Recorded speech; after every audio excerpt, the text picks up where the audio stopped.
Because how does Death Prophet do against those? Death Prophet's pretty good against everyone. Death Prophet doesn't really lose the lane, unless it's a dual lane.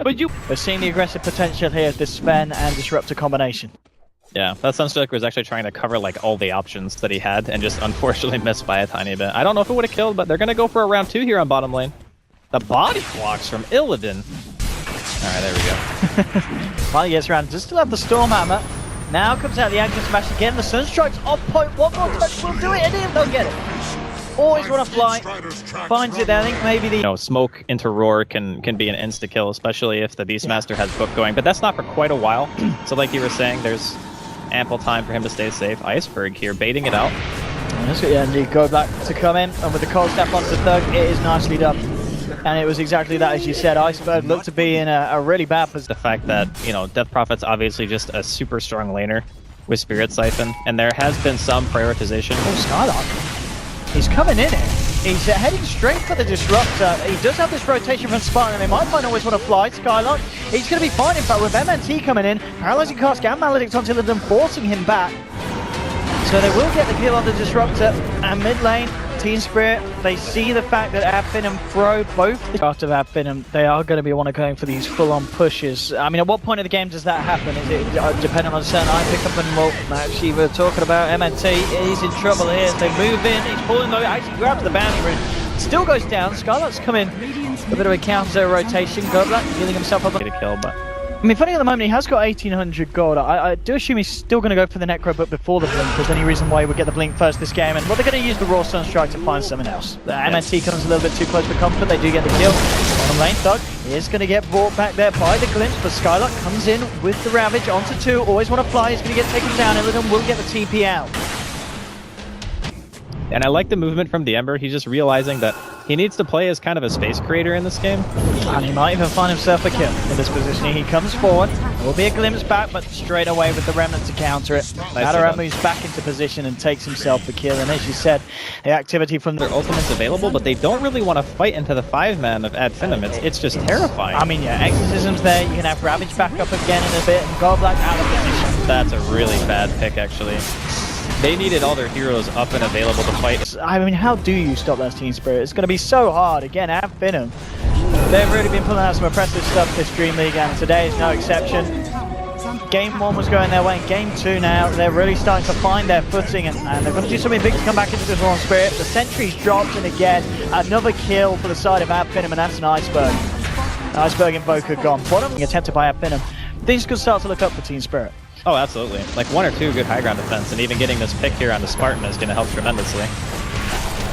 Glimpse back as Team Spirit were able to close in with that smoke, and they might even still want to fight. They do have everything apart from the Exorcism up.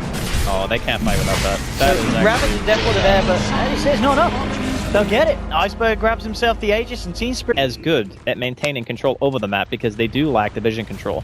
Whereas Team Spirit, they have Beastmaster. They can split push. Madara, a great setup from FINEM. Raw, Sunstrike, Illidan as well.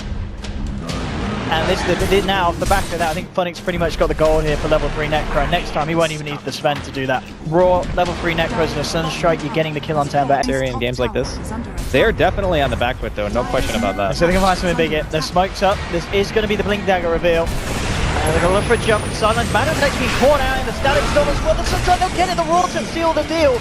They will find it. Mid lane. Oh, you're dead. Pop all our ultis kill you. Because the kills are just that much more valuable for getting the map control back. Oh, Skylark jumps in, always want to fly. He's going to glimpse him back in, but this time Madara gets tag teamed in, but always want to fly. Lays down the statics on the kinetic field as well. This man's play on the Disruptor. It's very, very flashy. He may still be in trouble, and he is. Madara will come forward, but always want to fly. Really makes them work for it, and this is going to get the opportunity for FINEM. Mid lane, starts to get a bit of a push on. Royal MNT with the Unisys when he might just find the kill, and he does. Hand of Gold was not enough to save the Witch Doctor.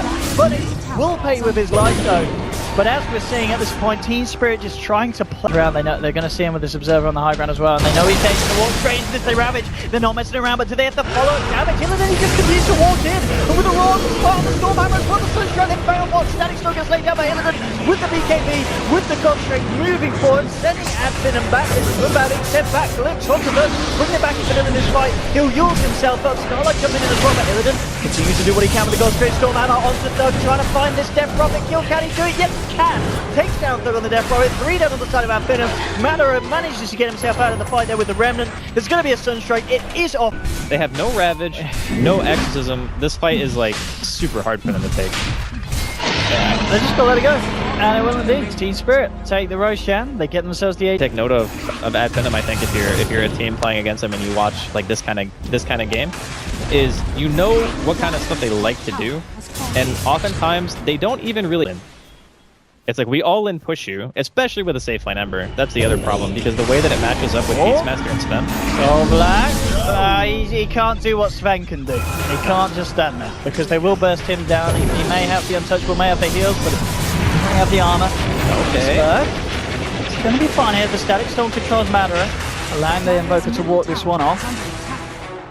He's actually opting to put more points into Voodoo Restoration than he is Maldic at this point in the game. Madara. For the chains down to Illidan. He's going to have to find it. Caught the creeps. Indeed, yeah. Daedalus doesn't seem to be the item a lot of the times on the Svens. It's all about those stats. Well, it's about the stats. And attacks. Okay, Madara might have overstayed your welcome. At some point, when the god comes out. Oh, right. Smart. He went back in. No, not like this. What? The impetus was still in midair, so he went back in and took a chunk load of damage from the auto attack and he died. He does have buyback available. He's going to use it, but the Ravage coming through from Skylark. He's going to catch a Goblet, but Illidan moving in onto Thug. Now Illidan. That's not who you want to be next time. That could be a dieback. Oh, and it is. All right.